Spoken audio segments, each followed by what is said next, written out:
This is where we begin on turntable number 1. On the A side, Modern Romance, Falling Down. The B side, Pink 55, Bel Air, and Have a Good Time. John Posa, Chuck Orion, Kevin McCourt, and my man on drums and vocals, Nick Ziegler. The 4019's got a little swag from the United States Postal Service today from my man Nick and all the good folks out in Hollywood.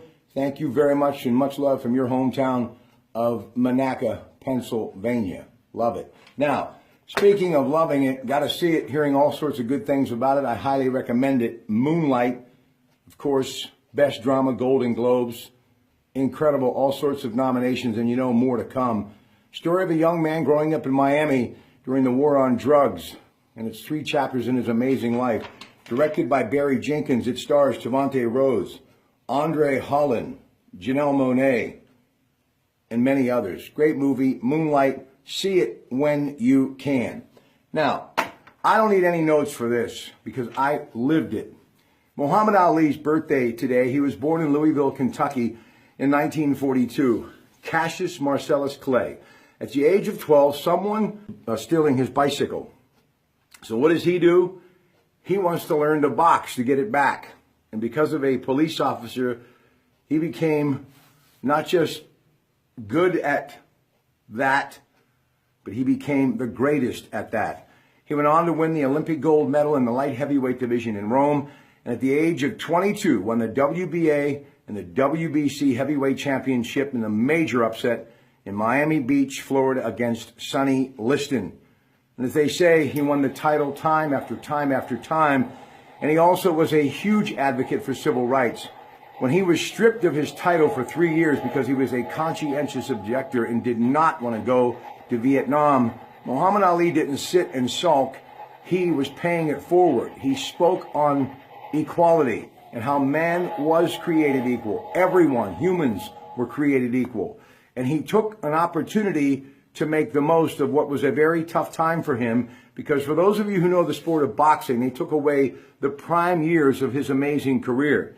But in 1970 in Atlanta, Georgia, and I remember watching it, he took on one of the best heavyweights of the time. He had a great punch by the name of Jerry Quarry. He stopped him in the 3rd round, technical knockout. And then it was Oscar Bonavena, a fierce competitor from South America, Madison Square Garden, 3 knockdown rule in effect. He gets the win in the 15th round, a hard fight.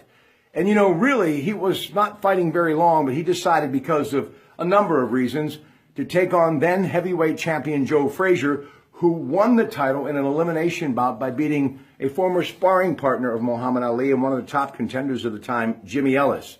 They fought March 8, 1971. It truly was the fight of the century.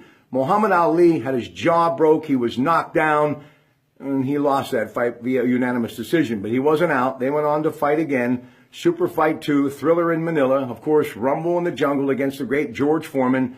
Muhammad Ali was just timeless.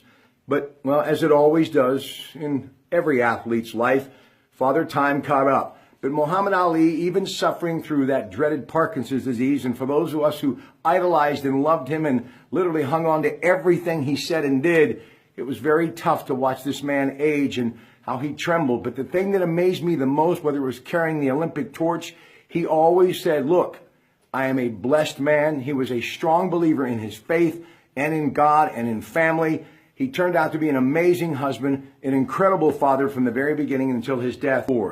And every time I think about Muhammad Ali, I think about me as a young kid. True story. I'm 13 years of age, and I'm a struggling student in a number of subjects, including reading. And my mother, not knowing what to do, how to jumpstart that brain of mine, what did she do? She got me a subscription to then Ring magazine, which, by the way, Muhammad Ali, a record-setting 6 times Ring Magazine's Fighter of the Year. Sports Illustrated voted him the most popular and successful and everything sports personality of the 20th century. But because of that Ring Magazine subscription, I fell in love with this great sport, and more importantly, I really fell in love with reading. So I will always be indebted to the champ for a number of reasons. And my mother, I think, just knew the way to my heart was through the man that I had so much love for in my heart, and that, of course, Muhammad Ali. So Even though you're not here, your family lives on, your children and grandchildren, your lovely wife. You will always be a significant part of my life. And just as you did in and out of the ring, even though times get tough for us all, whenever I feel as though I can't get off the stool for the next round, I think of you, Muhammad Ali. Much love and Godspeed to your family. And yes, all of us, no matter what, keep punching.